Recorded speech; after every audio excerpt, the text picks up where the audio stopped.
নমস্কার বন্ধু, পুরনো সাম্রাজ্য ফিরে পেয়েছেন রবিউল বাবু, অর্থাৎ তিনি আবার কিন্তু পার্শ্ব শিক্ষক সহ এসএসকেএমএসকে পৌরসভা মাদ্রাসা সমস্ত ভোকেশনালদের যে চুক্তিভিত্তিক শিক্ষকদের যে ইউনিটের তিনি সভাপতি হয়েছেন এবং তিনি পুরনো সাম্রাজ্য ফিরে পেয়েছেন। এবং সেই জায়গায় দাঁড়িয়ে তার যারা অনুগামী রয়েছেন তারা আশা করছেন যে পার্শ্ব শিক্ষকদের যে যাবতীয় উন্নয়ন হয়েছে তা কিন্তু রবিউল বাবুর হাত ধরেই হয়েছে এবং ভবিষ্যতে যা হবে তা কিন্তু রবিউল বাবুর হাত ধরেই হবে।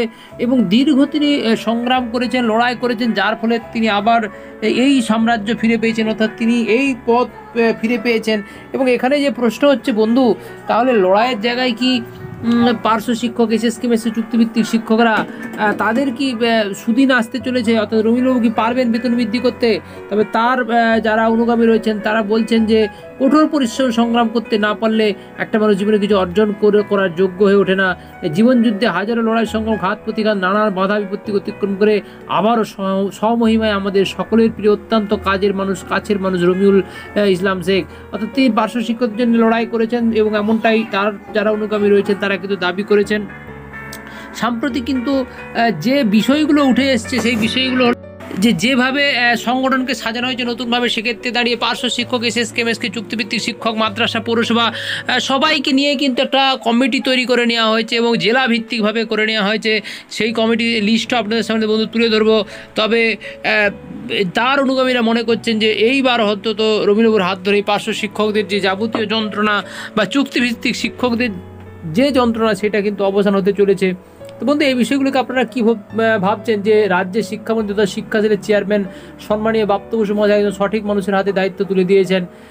এখানে যদিও অনেক বিতর্ক হতে পারে, রবিউল বাবু পার্শ্ব শিক্ষকদের আজ পর্যন্ত কী করেছেন না করেছেন সেই নিয়ে অনেক তর্ক বিতর্ক হতে পারে, কিন্তু সবশেষে বলা যেতে পারে যে তারা তাদের মতো চেষ্টা চালাচ্ছে, না পারলে কী হবে। কিন্তু সেখানে দাঁড়িয়ে প্রশ্ন একটাই যে আগামী দিনে কী হতে চলেছে পার্শ্ব শিক্ষকদের সেই বিষয়টা নিয়ে। এখনও কিন্তু বন্ধু ভোটে ঘোষণা হয়ে যাওয়ার পরেও বেতন বৃদ্ধি হচ্ছে। আপনাদের সেই খবর পরবর্তী ভিডিও জানাবো যে কাদের বেতন বৃদ্ধি হলো, 10,000 টাকা করে বেতন বৃদ্ধি হয়ে গেছে বন্ধু। এই খবর আপনাদের সামনে তুলে ধরবো।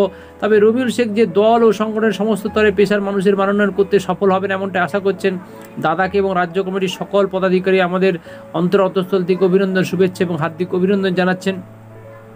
এইভাবে কিন্তু নতুনভাবে আবার কমিটি তৈরি হচ্ছে, কারণ মইদুল বাবু সরে যাওয়ার পরে, অর্থাৎ তিনি প্রাইমারি শিক্ষা সেলের দায়িত্বে চলে যাওয়ার ফলে এই জায়গায় কিন্তু একটা শূন্যতা তৈরি হয়েছিল এবং সেখানে রবিউল বাবুকে আগিয়ে নিয়ে আসা হয়েছে এবং তার সঙ্গে বিভিন্ন নেতৃত্বকে আগিয়ে রাখা হয়েছে। দেখতে পাচ্ছেন এই যে তাদের নাম এবং ফোন নাম্বার লিস্ট সব দেওয়া রয়েছে। এই সমস্ত ওয়েস্ট বেঙ্গল যে তৃণমূল প্যারা টিচার এসএসকেএমএসকে শিক্ষা বন্ধু অ্যান্ড শিক্ষা সহায়ক সমিতি, এই যে সংগঠন, এই সংগঠনের প্রেসিডেন্ট করা হয়েছে কিন্তু রবিউল বাবুকে। বন্ধু, দেখা যাক আগামী দিনে রবিউল বাবুর হাত ধরে কোনো ভালো খবর উঠে আসে কিনা। যদি একমাত্র বেতন বৃদ্ধি করতে পারে একটা সম্মানজনক, তাহলে কিন্তু তাকে বা তার ডাকে আবার নেতাজি ইন্দোর ভরে যেতে পারে। আর যদি না পারেন তাহলে কিন্তু তাদের পেছনে লোক থাকবে কিনা বা তাদের ডাকে সাড়া দিবে কিনা সেটাই প্রশ্ন। কারণ এই মুহূর্তে যদি তারা কেউ ডাকে, সেই জায়গায় দাঁড়িয়ে পার্শ্ব শিক্ষকরা এতটাই ক্ষুব্ধ হয়ে রয়েছে যে সব স্তরের বেতন বৃদ্ধি হলো, শুধু পার্শ্ব শিক্ষকদের হলো না কেন? আগামী দিনে এই দায়ভার নিয়ে কি রবিউল বাবু নিতে পারবে? কিন্তু এই বিষয়টিকে আপনারা কীভাবে দেখছেন? এই যে রবিউল বাবু বিভিন্ন দায়িত্ব তিনি আবার পুরনো সাম্রাজ্য ফিরে পেয়েছেন এই বিষয়টাকে নিয়ে, এবং তার দ্বারা কি পার্শ্ব শিক্ষকদের উন্নয়ন সম্ভব? অবশ্যই কমেন্ট করে জানাবেন। দেখতে থাকুন টুড নিউজ চ্যানেলটি, অবশ্যই সাবস্ক্রাইব করে সঙ্গে